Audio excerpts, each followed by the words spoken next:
Rethinking Science Communication.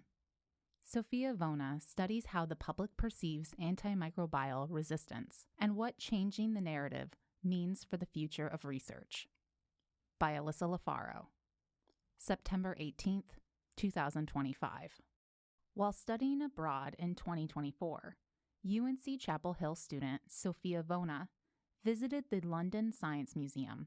She gravitated toward the medicine exhibit, and what she found there challenged her understanding of scientific storytelling. They had a special section focused on Sir Alexander Fleming's accidental discovery of penicillin in 1928, when he noticed mold with antibacterial properties growing in one of his petri dishes. That's all correct, according to Vona. But what she didn't approve of is the way the curators portrayed Fleming's contributions. The museum made Fleming out to be this lone hero, Vona explains, but they left out the years of collaborative work that transformed penicillin from a lab curiosity into a life-saving drug. It wasn't until 1939 that British biologists Howard Florey and Ernest Chain began purifying penicillin, transforming it into a life-saving drug. By the early 1940s, the U.S. began mass-producing the drug for use during World War II, marking the start of modern-day antibiotics. If the public believes science means one guy has a massive breakthrough and then everything's great, we're not going to look for a broader solution, Vona says. We're not going to prioritize the vital teamwork of science and the work beyond a cool thing in a petri dish. These gaps in public perception of science are exactly what Vona explores through her work with the Hive Lab at UNC Chapel Hill. Based in the English department, the lab links the humanities and health sciences, with the goal to prepare the next generation to think across disciplines, consult their values and passions, and tackle real-world problems to create meaningful social change.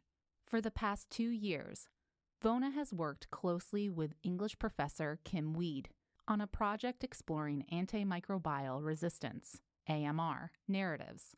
AMR occurs when pathogens become resistant to the drugs designed to kill them. Each year in the United States, 2.8 million infections result from AMR, and 35,000 people die as a result, according to the U.S. Food and Drug Administration. As a double major in English and biology, Vona strives to understand both the science and narratives behind AMR to educate the public on the risks and realities and encourage governmental agencies to create better policies for these drugs. When people talk about AMR, they talk about how antibiotics won't work one day, Vona says. But this is a present-day problem, not just a future one. Science and stories. When Vona was 12 years old, her parents often found her awake long after bedtime, quietly reading under the covers in the dark, careful not to alert anyone to her late-night habits. Every now and then, they'd peek in and say, "Sophia, you're going to ruin your eyes. Stop doing that," she recalls with a laugh. Her curiosity wasn't limited to books. Vona grew up with a grandfather who held a PhD in physics and eagerly shared scientific concepts with her at every opportunity. He would basically try to teach me quantum physics, she says. I had no idea what he was talking about most of the time, but I loved that so much. I think I always knew I wanted to do something scientific. That early blend of curiosity and storytelling laid the foundation for Vona's unique academic path, one that bridges biology and English to tackle real-world health challenges.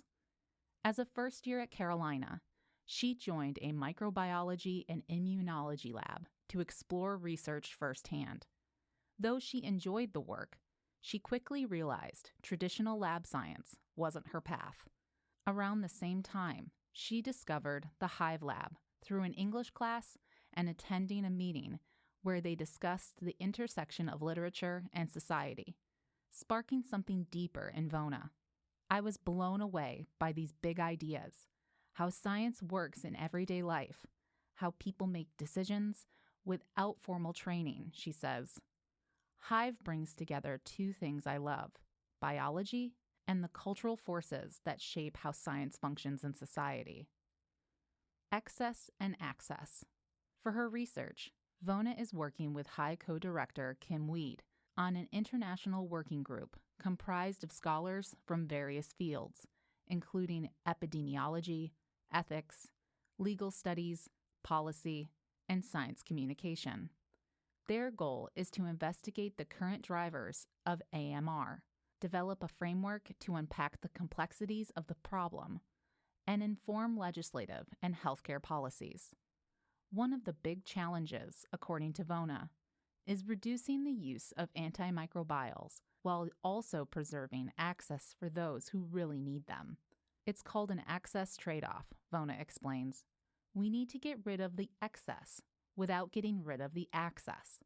The project looks at how to make the transition to using less antimicrobials, but in a way that's fair for everyone and still meets people's needs.